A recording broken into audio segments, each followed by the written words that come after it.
전자레인지에 대한 안 좋은 것들이 너무 많은데 예. 전자레인지가 어떤 건지 먼저 설명을 좀 부탁드릴게요. 전자레인지는 마이크로파를 이용해서 열을 만들어 가지고 음식을 조리하는 가장 간단한 조리 기구입니다. 레이더 연구실에서 연구하는 연구자가 레이더를 켜면 그 주변에 놨던 초콜릿이 녹고 레이더를 꺼면 초콜릿이 녹지 않는다는 사실을 알게 된 거예요. 그래서 이 초콜릿이 녹는 것과 이 레이더의 전파가 어떤 상관관계가 있지 않겠나라는 것들을 가지고 연구를 해서 만들어진 게 바로 전자레인지라고 하는 것입니다. 이 안의 원리가 어떻게 만들어진 거냐면 전자레인지에서 만들어지는 마이크로 파장이 음식 안에 들어있는 물 분자에, 더 정확하게는 물 분자에 있는 수소를 공명시켜서 마찰을 일으키는 것입니다. 전자레인지의 가장 큰 장점은 짧은 시간 안에 조리를 하거나 음식을 데울 수 있다는 게 가장 큰 장점입니다. 짧은 시간에 조리를 하는 게 장점인데 솔직히 그것 때문에 안 좋아도 쓰는 느낌이 있어요. 예, 맞아요. 많은 분들이 그런 걱정을 가지고 전자레인지를 대하는 경우가 많죠. 정말로 전자레인지에 데우면 음식이 안 좋아지나요? 결론부터 말씀을 드리면 전혀 그렇지 않다가 정답입니다. 이 전자레인지 하면 그 전자라는 단어 때문에 전자파 이렇게들 많이들 생각을 하고 계시는데요. 물론 이 전자파가 우리 몸에 유해한 영향을 미치는 것들은 사실입니다. 그러나 이러한 전자파 자체가 모두 문제를 일으키는 것은 아니라는 사실이에요. 간단한 예를 들어볼게요. 자, 전자레인지에서 사용되는 이 전자파의 일종이 바로 마이크로파라고 하는데요. 이러한 마이크로파는 우리 일상생활에도 굉장히 많이 흔하게 존재하고 있습니다. 가장 대표적으로 우리가 사용하고 있는 무선 인터넷이라고 하는 와이파이도 전부 다 마이크로파로 되어져 있고요. 또 TV파도 그렇고 라디오파도 그렇고 전부 다 마이크로파로 구성되어져 있어요. 또 우리가 사용하고 있는 모든 전자기구에서도 이러한 전자파가 나올 수 있다는 사실입니다. 그런데 이런 것들 무서워가지고 이런 것들을 하나도 안 쓰는 사람 안 계시잖아요. 이런 것들 때문에 어떤 문제가 발생했다라고 이야기 나오는 내용들도 사실은 별로 없으시잖아요. 그런데도 불구하고요, 막연하게 전자레인지에서 나오는 마이크로파는 우리 몸을 해롭게 할 것이다, 또는 이런 음식에 문제를 일으킬 것이다 라고 오해하고 계신다는 사실입니다. 전자레인지에서 마이크로파가 나온다고 해서 음식에 마이크로파가 남아있는 것은 아니니 안심하고 드셔도 된다는 사실입니다. 또 이러한 전자파는 거리를 한 배만큼 떨어지면 2분의 1로 줄고요. 2배로 떨어지면 4분의 1로 줄고 3배만큼 떨어지면 9분의 1로 줄어들기 때문에 전자레인지로부터 약 30cm 이상만 떨어지면 우리 인체에 미치는 영향이 거의 없다고 보셔도 됩니다. 단 한 가지 주의하실 점이 있는데요. 전자레인지가 들어갈 때 안에 반투명으로 살짝 음식물이 보이게끔 되어져 있습니다. 자, 그럴 때 아이들이 거기에 눈을 가까이 대고 보는 것만 아니면 크게 걱정하실 필요는 없습니다. 무슨 얘기냐면 우리 수정체 안에는 수분이 굉장히 많이 함유되어져 있거든요. 그래서 전자레인지에 가까이 눈을 갖다 대면 우리 수정체도 열에 의해서 변성이 일어날 수가 있기 때문에 이 점만 주의하신다면 크게 걱정하지 않으셔도 됩니다. 블로그, 인터넷 여러 군데 보면 진짜 안 좋다는 얘기만 되게 많거든요. 그렇죠. 그 중에 제가 몇 개만 질문을 하도록 할게요. 예. 전자레인지에 돌리면 영양소가 다 파괴가 된다. 어떤 영양소에 포인트를 두느냐에 따라서 O도 될 수가 있고 X가 될 수 있다고 말씀을 드리는 것입니다. 간단한 예를 들자면 비타민 C 같은 경우에는 열에 아주 민감하게 약한 게 바로 비타민 C입니다. 그래서 전자레인지의 원리가 물 분자를 진동해 가지고 마찰열로 빨리 조리를 하는 게 특징이라고 말씀을 드렸잖아요. 그러다 보니까 비타민 C가 많이 파괴되는 것은 사실입니다. 그러나 비타민 C라고 하는 것은 전자레인지이기 때문에 파괴되는 것이 아니라 열에 의해서 파괴된다는 거죠. 그래서 우리가 가스불에서 조리를 해도 비타민 C는 파괴가 됩니다. 근데 장단점이 있어요. 전자레인지는 빨리 파괴되는 반면에 조리 시간이 짧으니까 비타민 C가 파괴되는 시간도 짧아진다는 거고요. 가스불에 조리를 할 경우라면 강한 불에 오래 하게 되면 결국 이 안에 들어있는 비타민C도 결국은 다 파괴가 되는 거거든요. 그러다 보니까 어떤 것도 비타민C가 파괴되는 거는 똑같다라는 사실입니다. 그렇다면 효율을 따져야 되는데 효율을 따지자면 오히려 전자레인지가 유리한 경우도 있을 수 있다는 사실입니다. 두 번째, 전자레인지에 조리한 식품은 먹으면 여러 가지 질병이 생긴다. 그런 질문들도 굉장히 많죠. 자, 이런 얘기 듣다 보면 어떤 괴담을 듣는 것처럼 전자레인지를 사용하면 안 되겠다라고 생각이 드시는데 결론부터 말씀드리면 이것도 잘못된 정보입니다.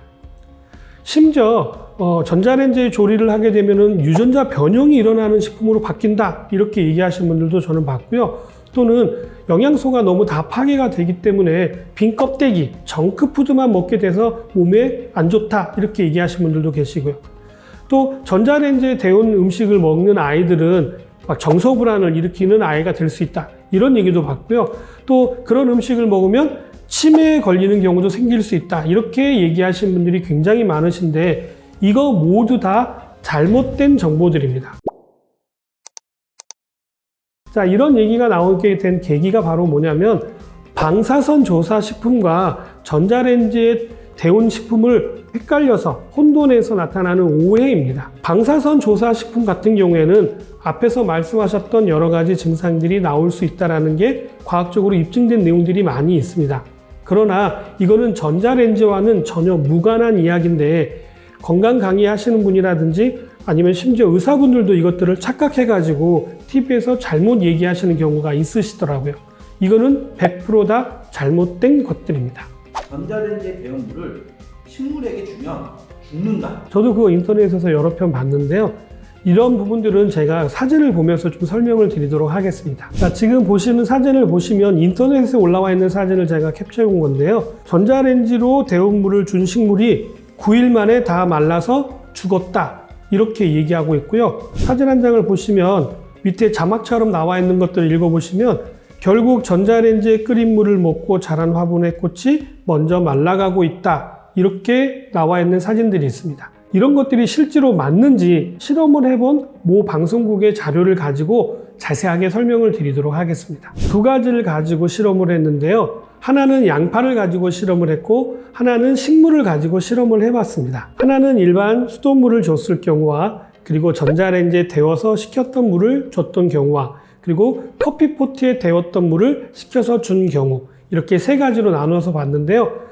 사진에서 보시는 것처럼 수돗물을 준 것과 전자레인지에 데운 물들은 잘 자라고 있고요. 조금 차이가 나긴 합니다만 커피포트에 끓여서 식혔던 물도 잘 자라고 있는 것들을 볼 수가 있습니다. 다음 사진은 앞에서 보여드렸던 사진과 비교해서 보여드리는 사진인데요. 자, 앞에서 인터넷에 나온 것들은 9일 만에 시들어서 죽었다라고 이야기하고 있는 반면에 실험했던 내용들을 보시면 수돗물이라든지 아니면 전자레인지 물이라든지 아니면 커피포트 물 모두 다 잘 자라고 있다는 사실입니다. 이렇듯 근거가 없는 사진을 가지고 이렇게 실험했더니 이렇게 결과가 나왔대더라 라고 잘못 올려진 영상들이라든지 사진들이 의외로 많이 있습니다. 그래서 유튜브라든지 아니면 인터넷에 올라와 있는 자료가 다 맞다라고 생각하시는 것들은 착각이고 오해입니다. 많이 들었던 얘기 중에 하나인데요. 네. 우유를 전자레인지에 데우면 네. 그 성분이 변화되고 암을 일으키고 호르몬에 영향을 미친다. 저도 이 부분에 대한 이야기를 굉장히 많이 질문을 받은 경우가 있는데요. 자, 이 부분에 대해서는 오해가 있을 수 있습니다. 변성이라고 하는 단어를 좀 알고 가셔야 되는데요. 우유 안에는 단백질이 굉장히 많이 들어 있습니다. 이 많은 단백질들이 열에 의해서 변성이 일어나는 경우는 있을 수 있습니다. 생 달걀을 까보시면 흰자가 원래는 흰색이 아니라 투명한 색으로 되어 있는 거 알고 계시죠? 이것을 달걀 후라이를 하게 되면 어떻게 돼요? 하얗게 변합니다. 자, 이게 바로 뭐냐면 흰자에 있는 단백질이 열에 의해서 변성이 된 거예요. 후라이가 됐던 거를 열을 식혔다고 해서 다시 투명하게 흰자가 돌아가던가요? 열에 의해서 변성이 되면 다시 정상으로 원래대로 되돌아가지 못한 상태를 변성이라고 합니다. 자, 이러한 것들은 단백질의 특징 중에 하나인데요. 열을 가하게 되면 이러한 변성은 어느 곳에서든 일어날 수 있다는 사실이죠. 방송국에서 실험을 했던 영양 성분을 분석했던 내용을 가지고 설명을 드리도록 하겠습니다. 사진을 보시면 우유 영양 성분 검사 성적서라고 나와 있는데요.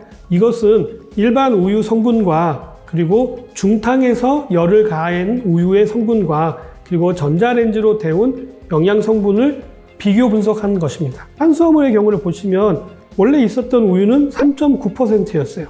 그런데 중탕을 했더니 오히려 4.1%로 변화가 일어났습니다. 근데 전자레인지는 오히려 3.9%로 그대로 유지할 수 있었다는 사실이죠. 또 다른 성분을 비교해봐도 거의 변하지 않는 쪽이 오히려 전자레인지 쪽이고요. 특별하게 맨 마지막에 보시면 콜레스테롤 수치가 나와 있는데 일반 우유에는 5.4% 있었던 콜레스테롤이 중탕을 하게 되면 5.9%로 오히려 올라갔어요. 그런데 전자레인지에 돌렸더니 5.0%로 오히려 콜레스테롤 수치가 줄어들었다는 결과가 나왔다는 것입니다. 영양 성분에 크게 변화를 주지 않는 게 오히려 전자레인지라는 사실입니다. 전자레인지에 조리한 식품을 먹으면 돌연변이가 발생되고 암도 발생하게 되고 예. 트랜스 지방이 만들어져 문제가 된다. 이 부분도 앞에서 말씀드렸던 것처럼 방사선과 오해된 부분들이 굉장히 많다라는 사실입니다. 특별히 트랜스 지방이 만들어지기 위해서는 엄청나게 많은 에너지가 필요하거든요. 근데 전자레인지의 마이크로파의 에너지 가지고는 이것들을 변성시킬 수가 없다라는 사실입니다. 그렇기 때문에 안심하고 드셔도 된다라는 사실이죠. 전자레인지도 또 가스레인지를 이용하는 것도 전부 다 열을 통해서 조리를 하거나 음식을 데운다라는 사실은 똑같다라는 것입니다. 단지 이것을 가스레인지로 하느냐, 전기레인지로 하느냐, 전자레인지로 하느냐 이거에 차이만 있을 뿐인 거지 전혀 다를 바가 없다라는 사실을 꼭 기억하십시오. 이거 말고도 굉장히 오해하고 계시는 많은 부분들이 있어서 2부를 통해서 말씀드리도록 하겠습니다.